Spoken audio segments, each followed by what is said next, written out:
Bonjour et à nouveau bienvenue en Espagne, dans les îles Canaries, plus exactement sur l'île de la Gomera où je suis arrivé hier.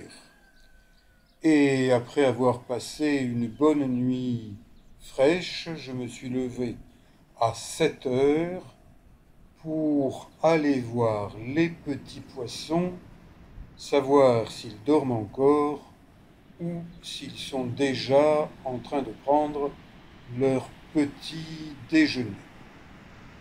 Je me mets à l'eau sur la plage de sable noir et j'aperçois un beau sargo en espagnol, qui n'a pas trop peur de moi. Il y a un peu de houle qui secoue le fond, mais avec palme, masque, tuba et combinaison, car l'eau est encore fraîche, eh bien, je suis capable d'aller voir ce qui se passe. Il y a beaucoup moins de luminosité que hier après-midi. Il me semble que c'est moins translucide, mais pour un éveil, je suis content d'admirer ces petites girelles, des jeunes, comme là une adulte qui n'a pas envie que je la suive.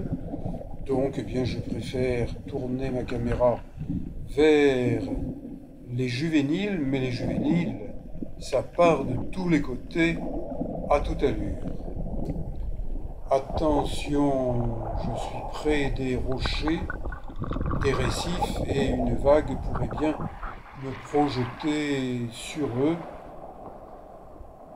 Je garde un mauvais souvenir d'une vague qui m'a posé sur un gros rocher l'été dernier, et j'en ai eu pour quelques semaines de souffrance thoracique importante.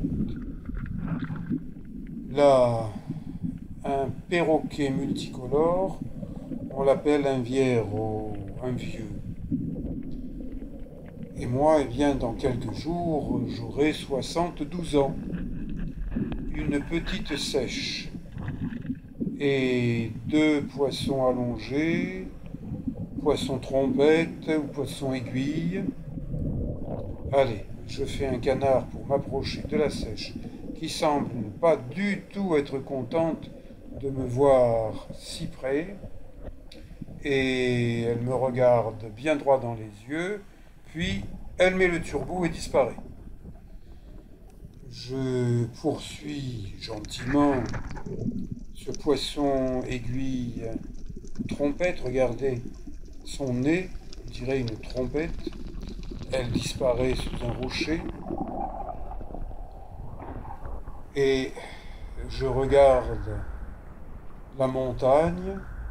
Normalement, demain matin, je vais grimper dans ce secteur de la montagne, l'América.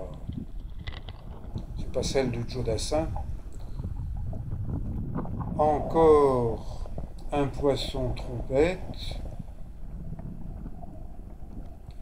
L'arrière de ce poisson est différent de ce que l'on voit dans le Var, en Provence.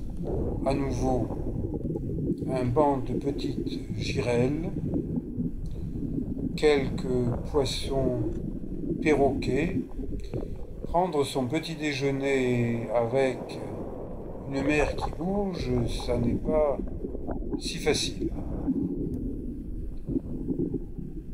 J'observe, je filme la nature avec un grand N. J'essaye de respecter la nature, mais là, c'est la nature qui risque de me pousser un peu fort vers des rochers. Ça y est, je trouve un endroit un peu plus calme et je sors de l'eau. Je monte au 3e étage de l'hôtel Grand Rey. c'est un hôtel à taille humaine. Ça n'est pas de ces hôtels de Tenerife dont j'ai pu dire que ce sont des cages à lapins dorés pour m'être retrouvé au 10e étage, la dernière fois 8e étage. Là, je suis au 2e étage et de ma fenêtre, j'admire ce verger qui appartient à l'hôtel et ce qui fait que c'est un hôtel Grand Ray qui propose des produits frais qu'il produit lui-même. On ne peut pas faire plus court que ce circuit. Les buffets espagnols, du moins aux Canaries, sont géants. Il y a vraiment beaucoup de choses, on peut choisir, mais attention à ne pas trop en prendre. Moi, je me suis fait faire une petite omelette jambon fromage. J'aime beaucoup les fruits et ça va me permettre d'aller me promener sur ces montagnes. Je vous dis à bientôt pour d'autres vidéos. Je vais essayer de faire une vidéo par jour pour vous raconter mon voyage. Merci.